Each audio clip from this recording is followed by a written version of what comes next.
12مین نکته از 100 نکته برای داشتن یک جوجه کشی موفق.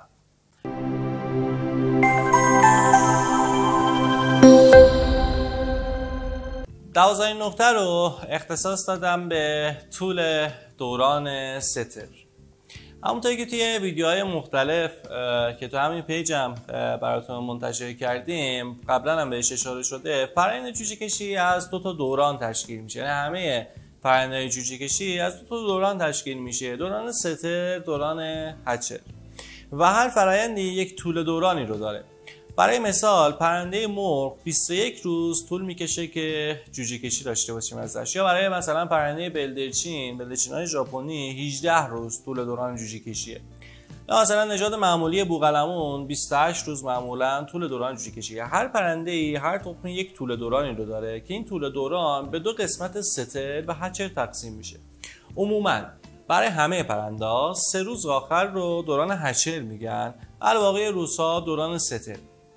اما با توجه به اینکه یک جوجه از حالت نطفه که یک حالت گاز و امولسیون مانندی هستش قراره که یک جنین یا یک جاندار تبدیل بشه، و همه این پروسه تبدیل یک نطفه آبکی به یک جاندار کامل، به یک جوجه کامل، در تخم مرغ 21 روز طول میکشه.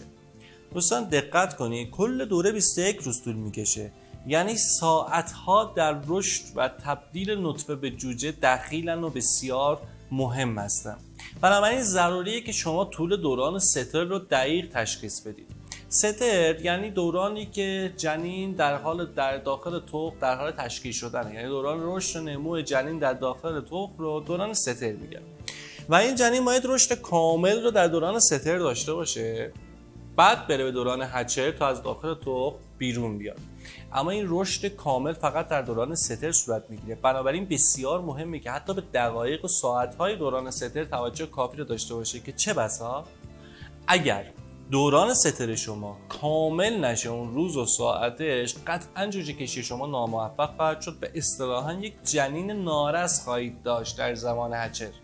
بنابراین باید دقیقاً تشخیص بده که دوران سترتون چقدر. عموم مشکل و ایرادی که وجود داره یا کشفهمی که وجود داره اینه که معمولا ما وقتی که میپرسیم که دوران ستر برای پرنده مرغ چقدره، خب خیلی با حساب سرانگشتی دوستان میگن طول دوران میشه 21 روز، 3 روز آخر هچره، 21 منهای 3 میشه عدد 18. پس 18 روز دوران ستر تخم مرغ هستش که یک اشتباه عمومی وجود داره در این مورد. بله، 18 روز طول دوران ستر برای پرنده مرغ هستش، اما باید این دقت کنید که 18 روز کامل طول دوران ستر هستش، یعنی باید 18 روز تمام بشه و در طول روز 19 شما باید تخم رو در وضعیت هچ قرار بدید. خیلی از دوستان در طول دوران جوجه کشی در روز 18 هم برای تخم مرغ تخم در وضعیت هچ قرار میدن که این یک اشتباه فاحش و یک راندمان جوجه کشی بسیار پایینی رو خواهد داشت. پس حتما باید توجه کنید برای پرنده مرغ 18 روز باید تکمیل بشه و 3 روز آخر یعنی روز 19 شروع بشه. به نظر من حتی اگه نصف روز یعنی 12 ساعت از دوران سترتونم بگذره مشکلی نداره. مهم اینه که ستر کامل بشه. زودتر نباید دستگاه به وضعیت هچ یا تخم وضعیت هچ برن.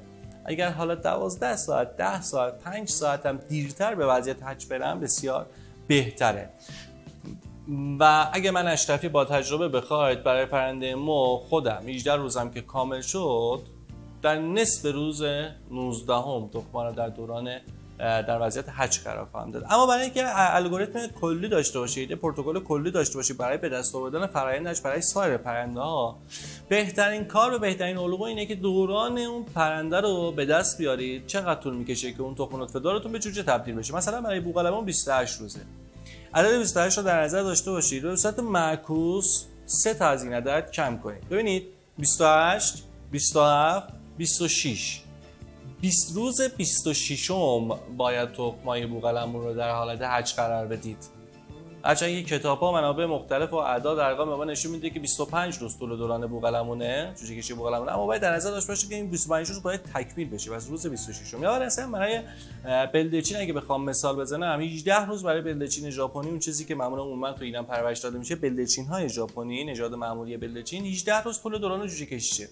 اگه بخوام ببینم چندمین روز باید در حال حج قرار بدم، به صورت معکوس میشمارم 18 17 16. در روز 16 هم باید تخم‌ها رو در وضعیت حج قرار بدم. بسیار مهمه.